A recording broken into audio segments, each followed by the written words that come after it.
коллеги, сегодня у нас региональное методическое объединение педагогов, библиотекарей, школьных библиотек.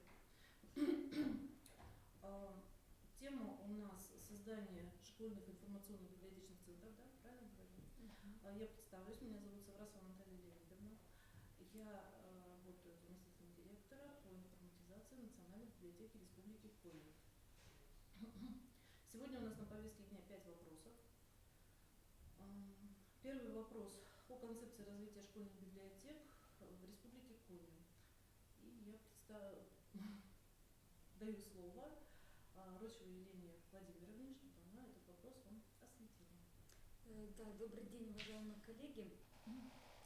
Сегодня я вам представлю краткую информацию о концепции развития школьных информационно-библиотечных центров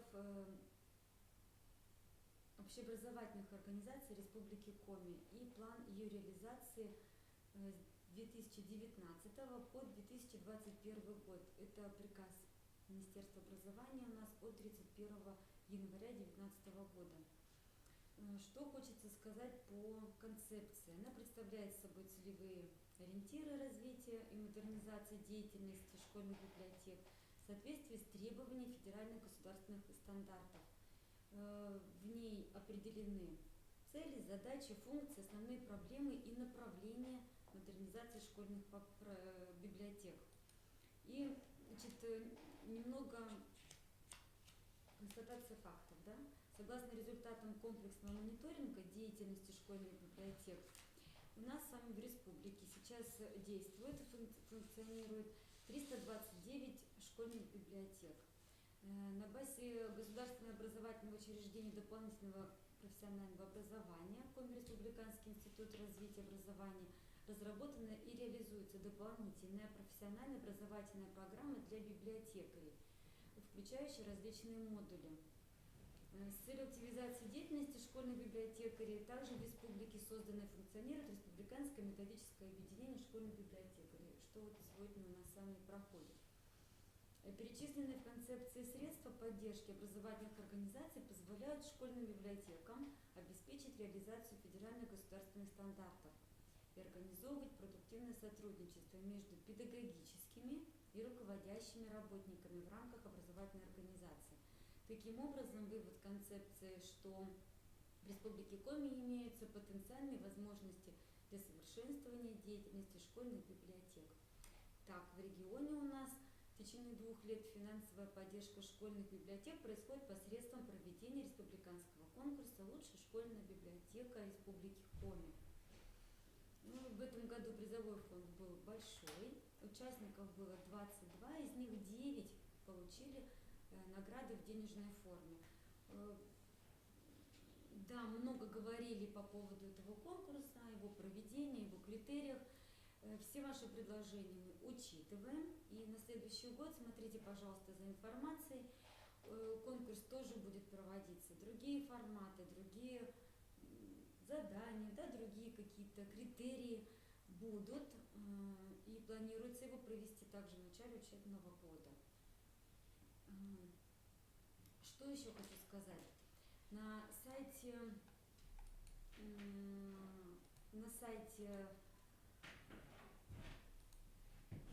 Федерального информационно-методического центра библиотеки имени Ушинского в рекомендациях дана следующая информация. Каждый субъект выбирает собственный подход к построению информационно-библиотечных центров. Что это значит? Это значит, что у нас с вами есть большая возможность создать некие свои центры школьных библиотек. Может быть, это будут сетевые какие-то организации в каждом муниципальном образовании. Может быть, это выступит школа, которая хочет быть этим центром и даст возможность другим развиваться, площадку, может быть, предоставит. То есть мы должны сами выработать, попробовать это сделать, свою модель создания школьного информационно-библиотечного центра. Ну и в связи с этим цель нашей работы, как методического объединения, да, и к вам с предложением, И вместе с вами к концу учебного года рассмотреть создание в каждом муниципальном образовании Республики Коми создание такого школьного информационно-библиотечного центра. На базе, наверное, опорной школы это будет лучше, да, в ту, которую удобно, куда удобно приехать другим образовательным учреждениям этого муниципалитета. Ну и подумать вопрос о методической копилке.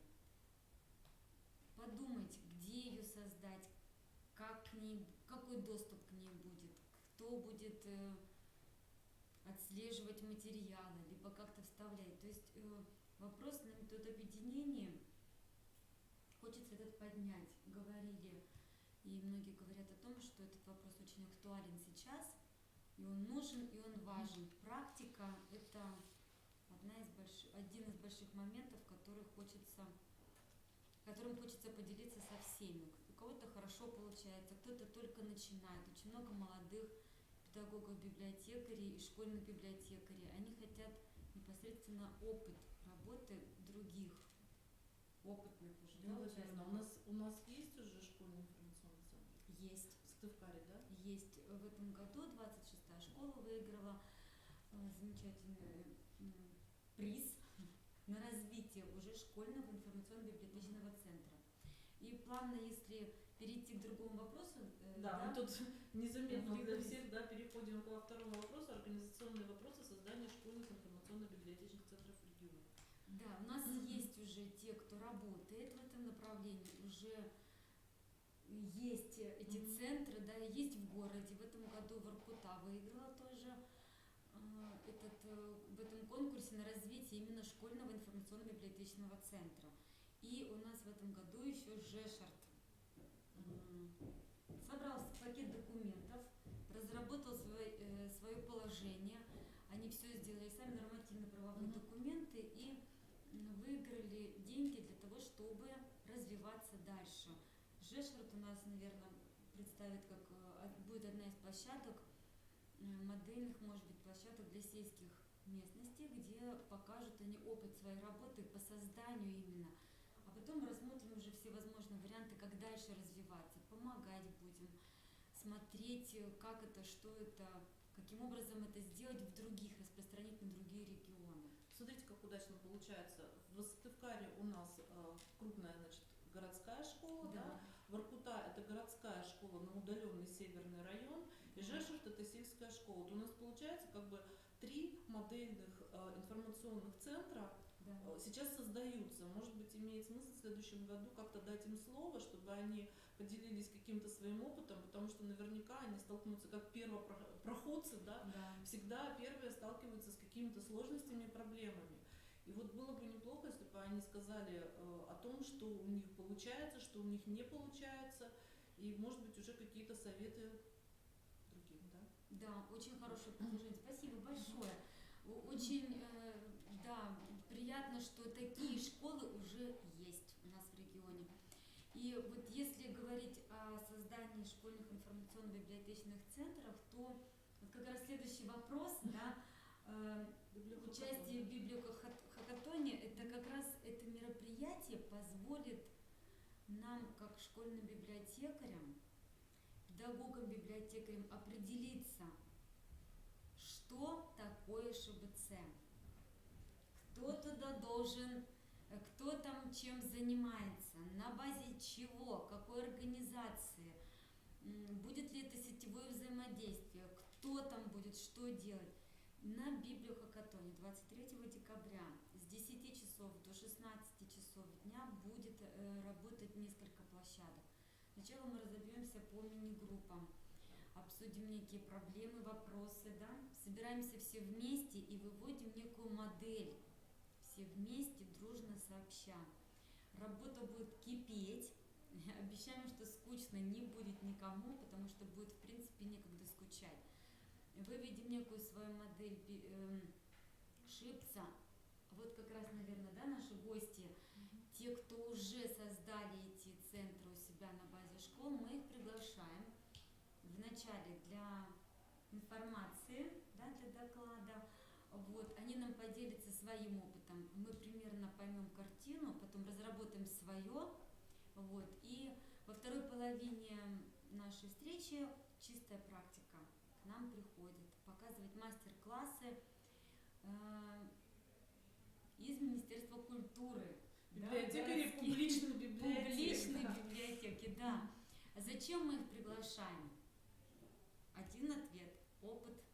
Обмен опытом – это надо, это доступно, это интересно. Что мне больше всего нравится в этой ситуации?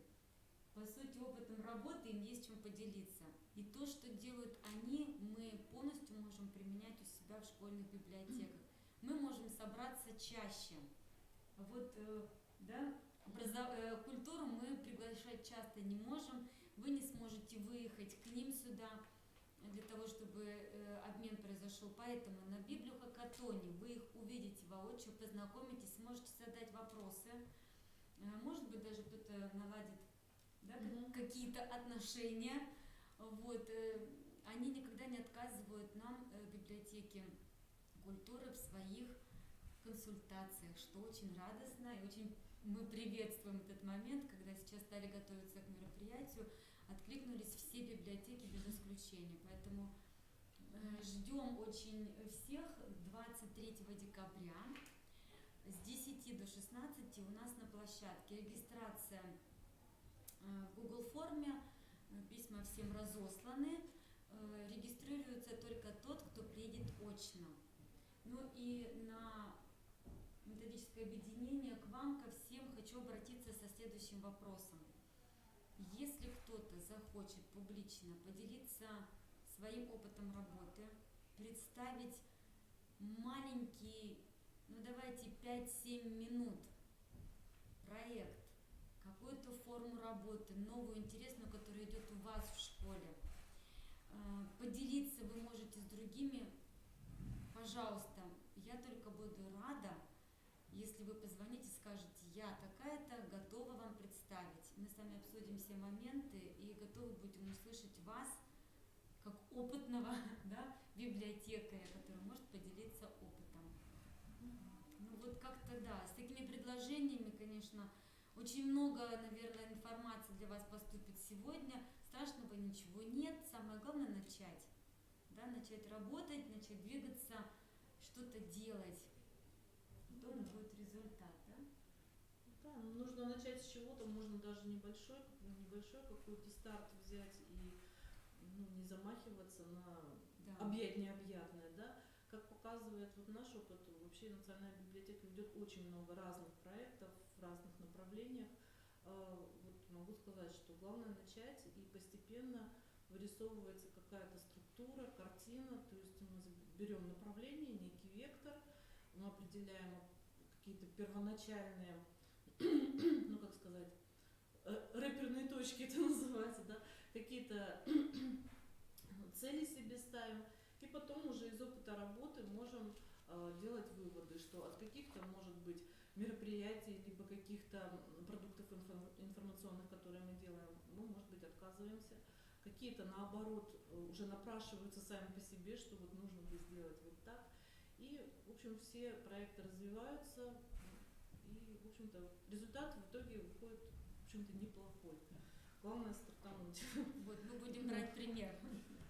Сейчас я вам покажу переходим к следующему вопросу. Опыт работы Национальной библиотеки с образовательными организациями.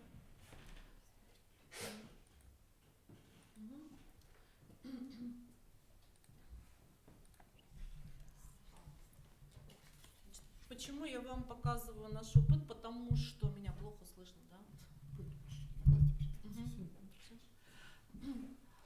Потому что одна из важнейших, ну, может быть, даже самая важная составляющая ШИПЦ – это понимание того, как нужно работать со школьниками, что, собственно, с ними делать, да? Мероприятия, направления вашей деятельности, на что они должны быть ориентированы и какого рода вообще с ними занятия можно проводить. У Национальной библиотеки Республики Коми большой опыт уже работы со школьниками, поскольку нашими читателями могут становиться дети с 14 лет. Те, которые до 14 лет, это наши потенциальные читатели, поэтому с ними мы работаем тоже. То есть мы с любым возрастом школьным работаем, мы проводим для них мероприятия. Хотя, конечно, больше ориентируемся на более старшую аудиторию, ученики старших классов, студенты СПО, ну и студенты вузов, понятное дело, тоже. Значит, презентация это не моя, я сразу скажу, ее подготовил отдел маркетинга Национальной библиотеки, Панюкова Марина Валерьевна. И если будут какие-то вопросы, предложения, можно обращаться, там контактная информация на последнем слайдике будет представлена. К сожалению, Марина Валерьевна сегодня не смогла подойти из-за занятости, вот поэтому я озвучу эту презентацию. Значит, хотелось бы, конечно, сказать, что то, что я сегодня буду показывать, вот целая система, по которой мы работаем, которая у нас уже сложилась, она не за 5 минут родилась. Это опыт многолетней, можно сказать, работы, когда мы опытным путем нащупывали, находили точки соприкосновения с образовательными организациями. Ну, хочу сказать, что у нас со школами города Сыктывкара подписывается соглашение о сотрудничестве. Почему это важно? Это важно потому, что работа это межведомственная, то есть здесь культура и образование на стыке работают, и для того, чтобы регламентировать наши отношения, регламентировать степень ответственности за детей, которые приходят на мероприятия к нам в библиотеку, либо которым мы в школу выезжаем. Далее соглашением прописано о том, что контактные лица там указаны. Обычно в школе контактное лицо это заместитель директора. Тот человек, с которым мы поддерживаем контакт и извещаем о всех мероприятиях и так далее. То есть все вопросы решаются с конкретным определенным человеком. И надо сказать, что наши мероприятия, они сориентированы по ВГОС. Мы тщательно изучаем ВГОС и ориентируемся на него для того, чтобы эти мероприятия проводить. То есть не просто, что нам захотелось, а стараемся сделать то, что нужно действительно в школе. На сегодняшний день около 50 соглашений у нас подписано. Это СПО и школы средние образовательные. Вот основные направления работы, которые у нас осваиваются, когда мы работаем с 1 по 11 класс со всеми учащимися. Это формирование информационной культуры, познавательные занятия в помощь образовательному процессу, культурный норматив школьника, полезные электронные ресурсы и досуговая деятельность. Сейчас я о каждом из этих мероприятий чуть-чуть, о каждом направлении немножко скажу, что это имеется в виду, как оно выглядит. Значит, у нас есть такой раздел на сайте Национальной библиотеки Республики Коми, называется он «Стань умнее с Ленинкой». Попасть на этот раздел можно с главной страницы, либо вот баннер такой большой на главной странице есть, либо вот здесь сверху, сейчас у нас в меню появилась кнопочка «Мероприятие на заказ». Вот можно туда щелкнуть, и тогда вы увидите, вот так вот выглядит этот раздел. Он состоит из нескольких подразделов, и в частности, вот сейчас я скажу про курс информационной компетенции. Здесь можно, ну, естественно, в любой из этих разделов зайти и посмотреть. У нас сейчас вы видите школьников с 5 по 8 и с 9 по 11. Вообще-то здесь еще есть с 1 по 4. Пока что мы его спрятали, связано с тем, что до конца этого года, до Нового года, у нас уже все мероприятия расписаны. Просто чтобы нам не делали заказы, у нас просто людей уже не хватает, чтобы всех удовлетворить до конца, до Нового года. Да? Потом опять здесь появится еще ссылочка на 1 по 4 классы. Значит, курс информационной компетенции. Что он означает? Ну, сокращенный КИК. Это индивидуальные консультации, групповые обучающие занятия. И этот курс разбит на 3 уровня подготовки, то есть начальный, базовый и продвинутый.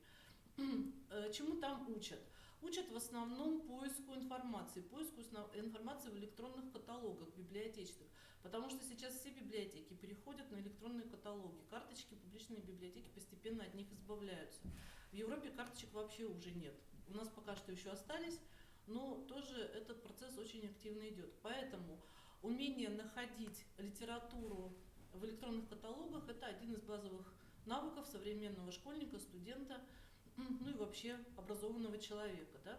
Поэтому, значит, учат работать в электронном каталоге, учат работать с сайтами, на которых выложены полные тексты книг, журналов, вся литература, которая может пригодиться в образовательном процессе.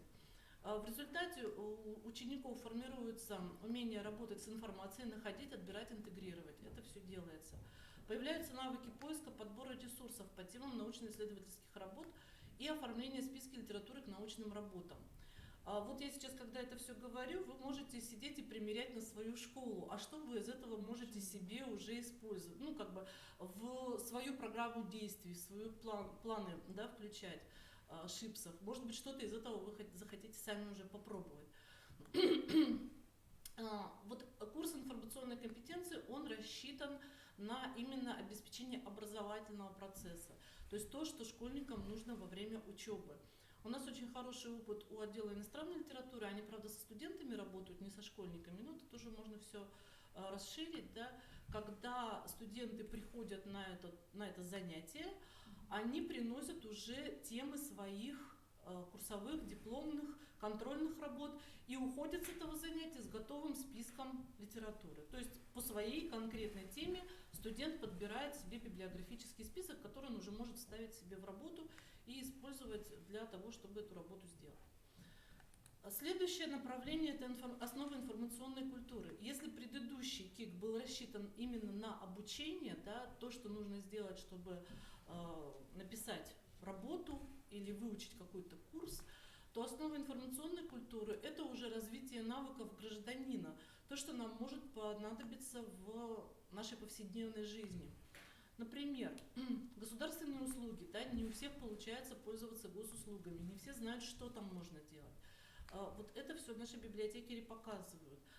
Правовые системы, консультант, Гарант Плюс. Ну, поиск по электронному каталогу тоже, естественно, сюда входит, потому что в электронном каталоге мы ищем не только учебники, но и художественную литературу, много литературы в библиотеках по саморазвитию, психологии, там, домашнему хозяйству, что угодно. То есть репертуар публичных библиотек, он большой, то есть книг может быть много, и для себя, для личной жизни тоже что-то надо уметь искать. Ну и различные онлайн-услуги на нашем сайте есть, они тоже показываются, объясняется, как ими пользоваться. Есть виртуальная справка, то есть вы можете написать через сайт вопрос, и вам подберут, например, список литературы, либо ответят на какой-то вопрос о наличии там, периодических изданий, каких-то статей, что-то, в общем, будет подобрано. Библиотекари могут помочь в поиске информации. И вот об этом в рамках этого направления школьникам тоже рассказывается. Есть еще тематические мероприятия для учащихся. Вот то, что говорила, да, в разделе «Стань умнее с Ленинкой», там можно это все посмотреть. Все списки, они довольно-таки большие, объемные. Они разбиты по темам. Вот темы здесь можно увидеть на слайде, да, краеведение, экология, правовое просвещение, военно-патриотическое воспитание, иностранные языки, культура и так далее. Вот так выглядит, ну это скриншотики, чтобы не тратить время на открытие сайта, я могу вам показать. Вот так выглядит раздел для 9-11 классов. Каждая из этих позиций разворачивается, здесь есть стрелочка, и можно увидеть весь список мероприятий, которые мы предлагаем. Внизу предлагается форма, то есть вы прямо на сайте может школа заполнить эту форму и пригласить библиотекарей на мероприятие. То есть вот такой у нас инструмент есть. Далее, библиотека наша участвует в, как это называется, пилотный проект «Культурный норматив школьника», пилотный республиканский проект. Он в этом году реализуется. Мы вошли в программу, и если зайти на сайт проекта, то можно увидеть в программе очень много позиций, которые Национальная библиотека Республики Коми там обеспечивает. Вот мы два блока, да, по которым мы можем работать. Это культурный клуб и цифровая культура. Тоже еще одно из направлений. Хотелось бы обратить внимание ваше на то, что сейчас лекционная форма, она не востребована. Школьники и так целый день сидят в классе, перед ними стоит учитель и что-то рассказывает. Поэтому в таком формате библиотекари уже стараются не работать. Детям это скучно и неинтересно. Поэтому мы применяем очень много разных форматов взаимодействия, да, с учениками. Проводятся виртуальные экскурсии, тренинги, практикумы. Очень популярна в последнее время такая форма, как квиз. То есть всевозможные мозгобойни, что, где, когда, вот это вот, да. когда ребята сидят по группам, отвечают на вопросы, зарабатывают очки. Крайне популярная форма проведения и так далее. Виктория, форматов очень много. И вот именно эти все интерактивные формы мы стараемся использовать, чтобы дети не сидели и не смотрели на проектор, да, а сами непосредственно участвовали. Вот это очень важно тоже, когда вы будете свои мероприятия планировать, надо об этом подумать, как разнообразить. Так, вот эти слайды я быстро пролистаю. Кроме всего прочего, мы очень активно рассказываем о тех сайтах, на которых полные тексты полные тексты размещены. То есть тут и литература, и книги, и периодическая печать, и правовые документы. В общем, вот это вот мы все показываем, объясняем, рассказываем, что из этих сайтов и как можно использовать, для чего применять. Отдельно пунктом стоит Национальная электронная библиотека Республики Коми. Это сайт, который делает наша библиотека, то есть мы туда размещаем полные тексты. Для школьников здесь может быть интересен произведения авторов, которые изучают в рамках предмета национальная литература. Это все размещено на сайте Национальной электронной библиотеки. И тут много чего. Все, что касается нашей республики, все, что издано в нашей республике. К сожалению, из-за авторского права мы не можем все произведения открыть в полностью открытый доступ. Какие-то из них мы можем показывать только на территории библиотеки. И для того, чтобы эти произведения стали доступны школьникам, мы заключаем соглашения тоже, это уже отдельные, не те, о которых я говорила с самого начала, когда организация, с которой подписан этот договор, тоже считается как территорией, на которой защищенные авторским правом произведения можно читать. То есть вот для школы это тоже такой вариант приемлемый, да, можно подключиться в эту систему. Кроме того, на наших занятиях мы показываем сайты, интернет-проекты, да, которые наша библиотека ведет. На них очень много самой разной информации, которая относится к Республике Коми. Информация про наших коми-писателей и поэтов, про наших мифических персонажей очень востребованно любят ребята по этим темам занятия. Это аудиокнижки, сказки записанные, и так далее. В общем, все проекты, которые мы ведем, мы тоже показываем на своих мероприятиях. Вот еще одно направление, по которому мы работаем, это координация конкурсов для учащихся, которые уже не один год проходят. Школьный патент «Шаг в будущее». Очень популярный конкурс. Предпринимательство без границ, республиканский конкурс. Республику свою по книгам узнаю и читающая мама, читающая страна. Библиотека очень активно в этом участвует в роли координатора, то есть рассылает информацию. На нашей территории проходят защиты работ, если это патенты и предпринимательство. Мы поддерживаем связи с российским уровнем, да, этих конкурсов и так далее. Вот ребята очень активно вовлекаются. Здесь нам помогают, естественно, Министерство образования. Можно я, Да. Наталья Леонидовна? В этом году конкурс «Читающая мама, читающая страна». Мы решили расширить круг. Не только мама, но и в этом году у нас папа читает. Читающий папа. Читающий папа. Мы так и назвали этот конкурс, его название, да, «Читающая мама, читающий папа, читающая страна». 6 номинаций заявлено в этом году. Дело в том, что да, на всероссийском сайте они дали толчок для того, чтобы развить чтение в семье. Мы в прошлом году использовали, если их положение, то в этом году они целенаправленно не использовали дату, время что-то, да, мы решили обозначить свои даты и время. Сегодня, завтра, послезавтра, 3 последних дня, когда можно участвовать в этом конкурсе. До 15 числа принимаются заявки и ваши видеосюжеты. Они в Google форме. Всю информацию можете найти на сайте КРИРО.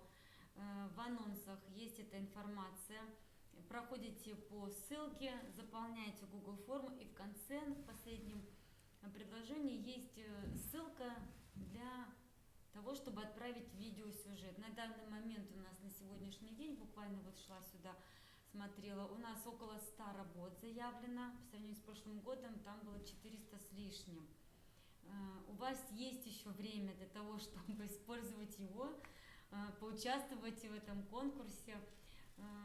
Да, в прошлом году ваша библиотека выступала с организатором, на вашей базе проводился закрытие. Да. В этом году, ну вот вы... мы найдем все равно, наверное, площадку какую-нибудь для этого, да, потому что... Библиотека на ремонте, мы учли все ваши возможности, желания, да, и совместно закроем, подведем итоги в январе месяце, будет награждение, подведем итоги и посмотрим, кто у нас в этом году станет победителем. Ну, работы всегда присылаются очень интересные, правда, да? Интересные, да. Очень интересные работы всегда на этот конкурс, и сложно, наверное, отобрать что-то. Что хочу сказать, буквально несколько работ получилось посмотреть чуть-чуть. Папы в этом году у нас, ну, не преобладают, но много работ. Там, где папа читает детям. Ну, папа это креативные шикарно. еще обычно, они более креативные, чем мама, мне кажется. И произведения взяты очень интересные. Я думаю, что у членов жюри будет работы прилично, чтобы выбрать победителей этого конкурса. Да. Это очень хорошо. Интересно, очень спасибо, да. Ну вот я немножко продолжу, мне совсем немного осталось. По познавательному досугу у нас уже несколько лет работает летний читальный зал «Отдых с книгой». Летом, когда школьники находятся на каникулах, мы тоже с ними работаем, мы выезжаем к ним на летние площадки, которые школа организует. У нас есть комплекс КИБО называется, это, если кто-то, может быть, даже видел, такой большой красивый разукрашенный фургон, который возит книжки, может вывозить книжки куда-либо, и он ездит не только в сельские местности, он выезжает еще по городу Сыктывкару на вот эти вот летние площадки. Библиотекари проводят тоже там свои мероприятия и выдают, соответственно, книги тоже. Ну и в прошлом году мы победили, выиграли президентский грант «Легион умников». Это такой коворкинг-центр, интеллектуальный коворкинг-центр на территории библиотеки. И еще есть такая форма, мы предлагаем для школ передвижные выставки. Тоже где-то, я думаю, в скором времени у нас на сайте появится форма, где можно будет эту выставку заказать. Вот вы можете увидеть для педагогов, потому что работать там можно не только с детьми, ШИПС может работать не только с детьми, разумеется, но и с учителями тоже. Новинки методической литературы, инновации в педагогике, в неурочное время и так далее. Здесь могут быть и книги, и периодические издания, все они выдаются. То есть мы делаем передвижную выставку, не только посмотреть, но и почитать, естественно, тоже можно взять. Так. Ну вот тоже еще обслуживание для педагогов предлагает библиотека. Это разные виды информирования для желающих, консультирование, практикумы по работе и так далее. Потому что педагогов тоже часто приходится учить теми же электронными каталогами пользоваться, они не все умеют это делать. Вот контактная информация. Ну еще без слайдов просто хочу завершить тем, что весь свой опыт мы в обязательном порядке транслируем на муниципальные библиотеки. Они к нам приезжают повышать квалификацию, мы выезжаем туда. Третий год, начиная с 2017 года, у нас работает проект, который называется «Библиоэкспресс». То есть муниципальные библиотеки приглашают нас к себе, и мы выезжаем с нашими мастер-классами, какими-то показательными мероприятиями, для того, чтобы показать библиотекарям, чему мы научились, и чтобы они научились тоже. У нас была разработана в 2018 году, весной 2018 года, была разработана программа по обучению школьных библиотекарей, которую мы разослали по муниципалитетам. То есть публичные библиотеки ЦБС муниципальных районов, у них у всех эта программа есть, и они в принципе тоже могут проводить такого рода занятия. Они все этому обучаются, и по их заявкам мы их учим тоже. То есть все это можно организовать и наладить, и дистанционно. Сейчас есть возможности проведения вебинаров. Тоже это можно реализовать. Ну, в общем, вот, наверное, так. Ой, спасибо большое. Сколько Да, информации да. сегодня, да? Да, Очень за вопросы, хорошо. поскольку я непосредственно не занимаюсь этой работой, еще раз повторю, да, у нас лучше обращаться в отдел маркетинга. Заведующую зовут Паникова Марина Валерьевна. Она вам на все вопросы ответит. Вот здесь на слайде показаны координаты. И заходите на сайт Национальной библиотеки, вся информация там тоже выставлена. Спасибо Всё. большое, Спасибо за Наталья внимание. Леонидовна. Да, вот Так. о чем мы говорили, наверное, да, Мгм. сегодня, создание вот информационно-библиотечных центров, как раз напрямую сотрудничество с библиотеками культуры, Можно вот это вот, да, сетевое взаимодействие, которое можно, наверное, нужно использовать в своей работе. Об этом мы тоже будем говорить на Библиохакатоне. Ну, по последнему вопросу что-то скажете? По Да? последнему Планирование деятельности РМО педагогов-библиотекарей. Ну, со своей стороны, как представитель регионального, да, методического объединения, представитель Коми-республиканского института развития образования, хочу сказать, на следующий год планируется с нашей стороны вебинары, в которых будет представлена вам доступная информация, направленная, да, опять на создание шипцев. То есть все, что будет связано с этим. По возможности, мы не говорим о том, чтобы в каждом регионе, но по возможности найти эту площадку в каждом муниципальном образовании, помочь и методической, какой-то другой, может быть, помощь оказать, ну, попробовать создать это все. И мы, наверное, поставим большой плюс, если такое получится, организуется и сделается. Методическую копилку, да, надо как-то создать каким-то образом.